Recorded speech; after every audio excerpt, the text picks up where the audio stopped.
What's up, everybody? Welcome to the Music Podcast Deluxe. Featuring Don't Believe the Hype. And we're about to blow your minds. Whoa, Muck. Let's lay it back a bit. Thanks, Dre. Where would I be without you? Representing Montreal, Canada, we're coming to you straight from the DBTH sound room. Damn, that sounds tight. But you know we're sitting on the couch, right? So join us every episode where we're going to be talking about concerts, records, experiences, and everything in between. Stay a while and let's make some time for music.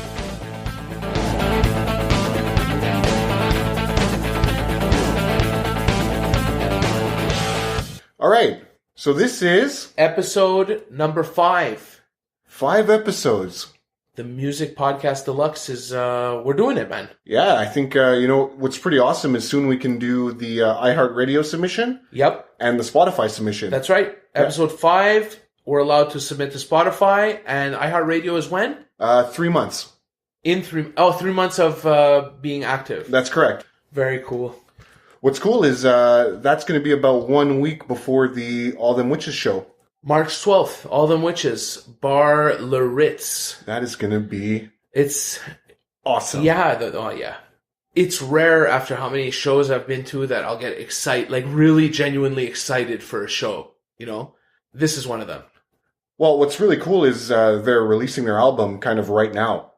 I think it's coming out at the end of February. Yeah, so we're getting a taste of all the new singles that are coming out in leading up to that show. And I think we're in for a treat. Okay, look, like, not that it matters that much, but the Grammys were last night.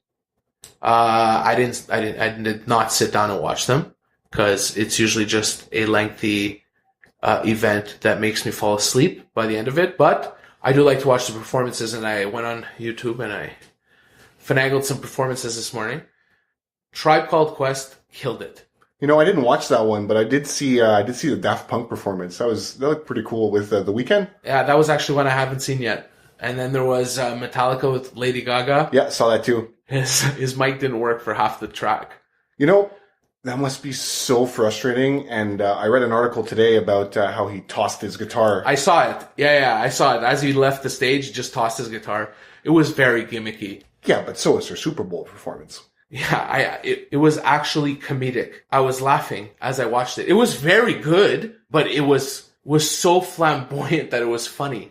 Well, you know what they were saying is that the crowd at the Super Bowl got a different taste of the show. What we saw on TV was the whole star scene at the beginning. They only saw her come down from the ceiling. So the star scene was pre-recorded. Oh, is that so? Yeah. That's cool. Yeah, they do shit like that, for the Super Bowl. It's not all live. No, it can't be. I mean, how would you do that? How would you jump off the top of the stadium like that? I had no idea. Yo, I wanted to bring it up. We were talking about this the other day, and I think it's actually a good idea. The quest for getting Jack Black to do the intro to our master track. Remember what we were talking about? Oh, fuck, I forgot about that. Yeah, we said that we would do that Twitter campaign where we would message him every day until he finally agreed to do the intro to the master track for us. And just the recording, right? Like just that intro, the welcome to the master, like that would just be, can you not picture Jack Black doing that? It would be absolutely incredible. It'd be the fucking best thing. It should be our life mission. Just every day. For this podcast is to get Jack Black to record the master track intro for us. Don't Believe the Hype. A story in time. That's what you've decided to call this. Yes, it's fancy. It's nice. It's cute. It's the right thing. But I mean, essentially we're just going to be talking about what brought us to the music. Yeah, this episode we're going to be focusing on what the Don't Believe the Hype origin is. Me and Muck are friends long time, but we only started playing music together, 6 years ago? Yeah, I'd say about that. Fuck, it goes fast, eh? So weird. So, at that point, I was coming off a tour manager gig. I was tour manager for Bobby Bazzini. I was in charge of taking care of organizing shows all over Quebec. We went to France. It was an experience of a lifetime, you know. But there were some drawbacks. Traveling that often and at the drop of a dime just really wasn't for me. It just didn't match my personality. I like to surround myself with friends and family actively, constantly. So to be away just really didn't work. Well, and most of the time, too, during the summer, all the big festivals and the important dates, you weren't around because you had to be managing these tours. That's it. It was busy. It was just constantly busy. So, I after about 6 months, I dropped it. I finished the summer lineup of shows, and then I went back to my normal job. It left a gap. Although it wasn't for me, the job, I still had got, like, really involved, you know, like, day to day with this music scene and going to venues and sound checking and being constantly around music. So going back, there was a real void, you know, and this coincided with you. Yeah, I mean, I started playing bass when I was about 15 in the high school. Got in a high school band, you know, the whole thing. And I stopped playing after a while, a couple years. Let's say about 4 years, I stopped playing, and I kind of just forgot about my bass. And I just got this urge to play again, and I was like, shit, you know, what am I going to do? I can't just, like, it's no fun to pick up your guitar after not having played it for however long. Let's call it 8 years. The longer you go, the more demotivated you are to do it. Well, that's the thing, yeah. And I didn't want to just play to myself trying to cover some songs. I want to play someone playing drums. You needed a kick in the ass, basically. So look, I took to the internet and I found a local ad of a band. They just needed a replacement bassist. Just one shot deal. Yeah. One jam session. Yep. I told them, look, hey, I'm just coming off several years of not playing. I'm not super great. They're like, who cares? Come on down. We're going to do a regular jam session. So I schlepped my bass over to West Island and got into the session. But what a bunch of cool fucking guys, man. Like, it was a good experience. Yeah, it was such a good experience that it left me wanting to play again. And I just didn't know how to kind of jumpstart that. So I guess we got talking. Yeah. You had a void. Yeah. I had space. I filled the void with a black entry-level Westbury drum kit. It came with just a hi-hat and a crash. It was a good starter kit. Yeah, which matched my bass. Some intro, entry level. Yeah. Needed fear. a tune up. No fear. I slapped stickers all over that fucking thing. Big ass no fear sticker. And a 75 watt, basic amp. Yeah. Really like an elementary setup, but it did the job, huh? Absolutely. I put a lot of sound through that amp. We played a lot, man.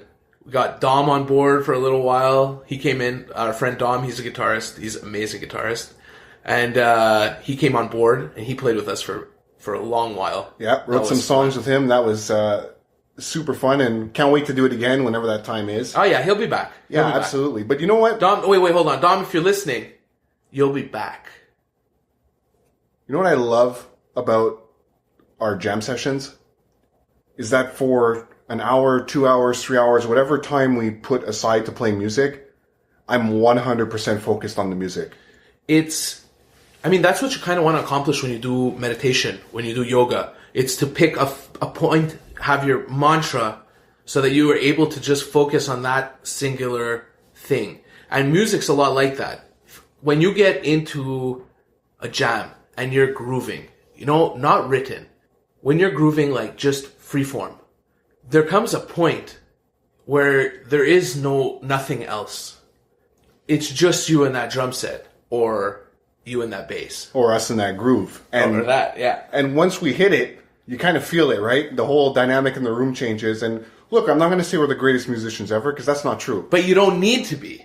We jam fucking cool stuff sometimes, or even if there's simple riffs, just coming up with something that we just want to keep playing. A good groove is a good groove. You can be playing 3 notes the whole song. If the groove is there, it's fucking fun. So, call out to any musicians that haven't picked up their instrument in a long time. It's not too late, dude. Even if you're out of practice, even if you don't know any musicians, these days, internet, find somebody to play with. And if you don't play, now is also a great time to pick up something. You don't have to be fancy. Learn a couple really basic things. and just spend the time playing the music. And, it hurts me to say it because we haven't jammed in how long? Well, it's been fucking months. Well, between the podcast and your broken speaker, it hasn't been easy. The speaker. It's such a pain in the ass, man, because we're just going to have to put in the time to fix it. And it's gotten busy with this podcast, man. All our chill sessions and our hangouts have become focused.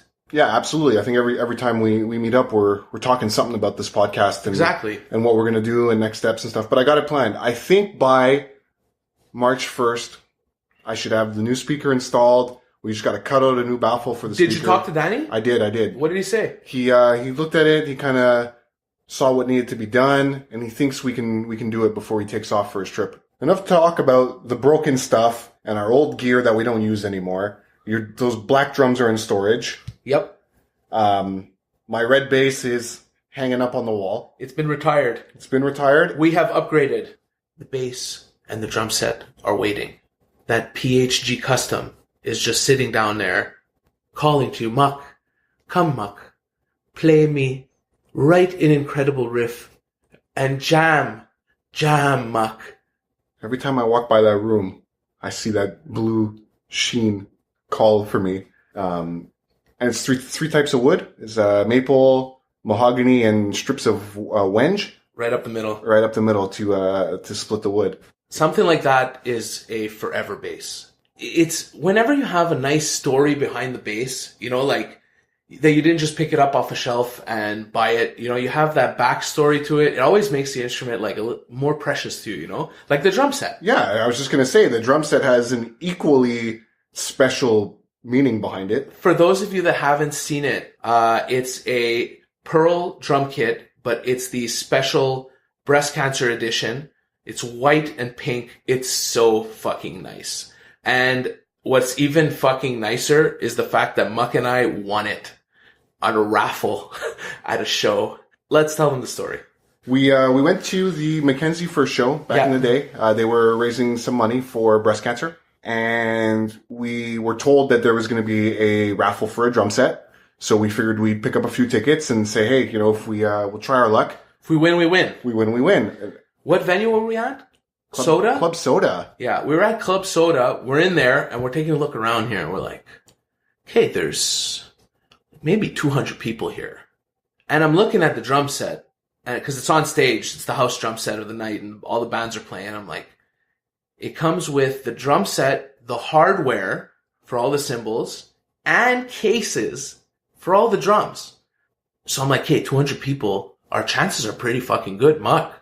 We should buy a lot of tickets. And that is exactly what we did. We ended up buying 1/3 of the tickets of the house. Yeah. We had a 1 in 3 chance of picking up the drum set. And even then I was super nervous.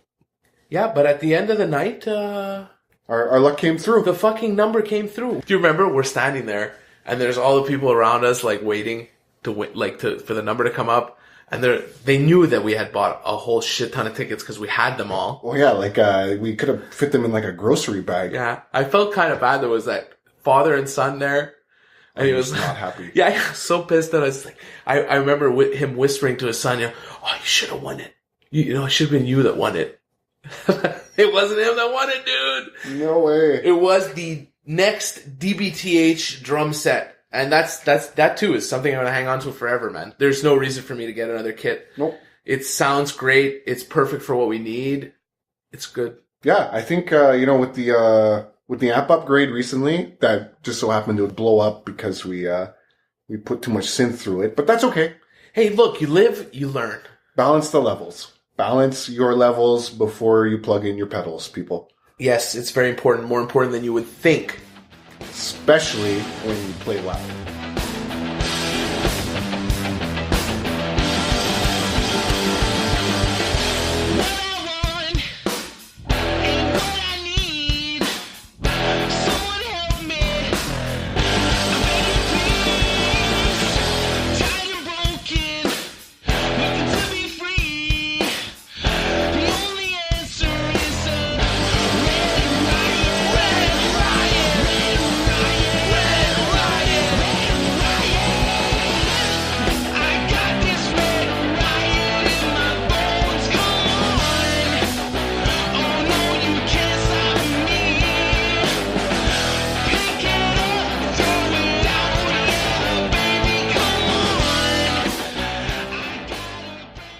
For those of you that were wondering, that was a bit of a song called Red Riot. Oh, yeah, back in the days. It was years ago now, eh? You realize that?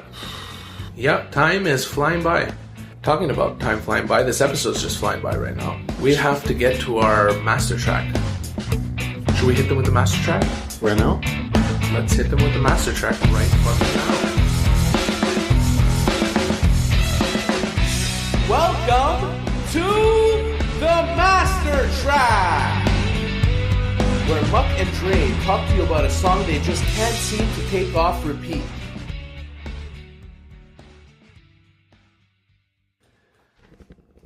Hello, everybody. We can't do it with Olga stomping around in the background. We got Olga making a sandwich in the background for this episode's edition of the master track. What up? Muck, what song we're highlighting? We are doing Jamiroquai Automation. No, we are not. The song is called Automaton. Automaton, Muck.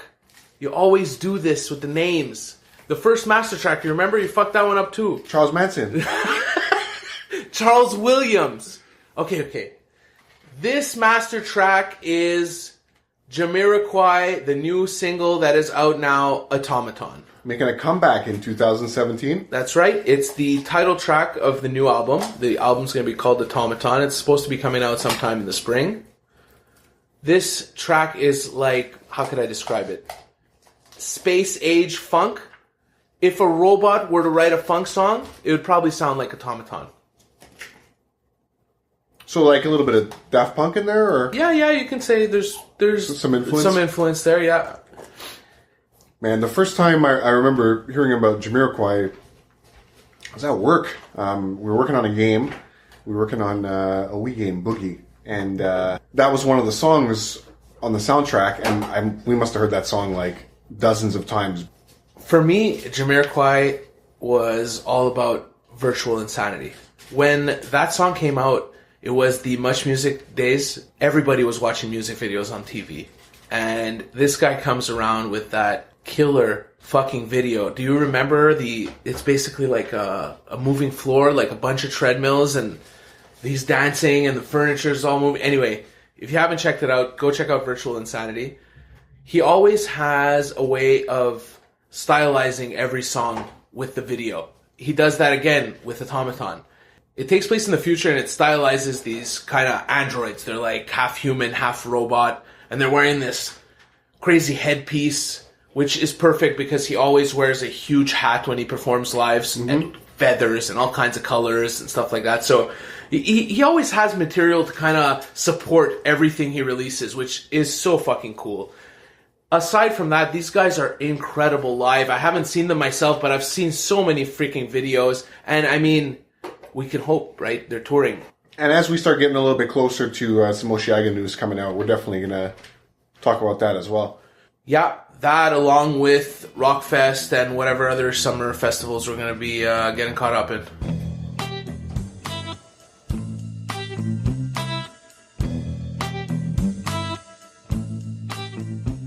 So look, we got a couple good episodes coming up in the future. We've been kind of stewing some ideas. We're working on another Montreal music scene episode. Yep, that should be coming up in the next couple. But anyway, we try not to plan too much from week to week. Things that we're thinking about or talking about. That's what we're going to try and cover.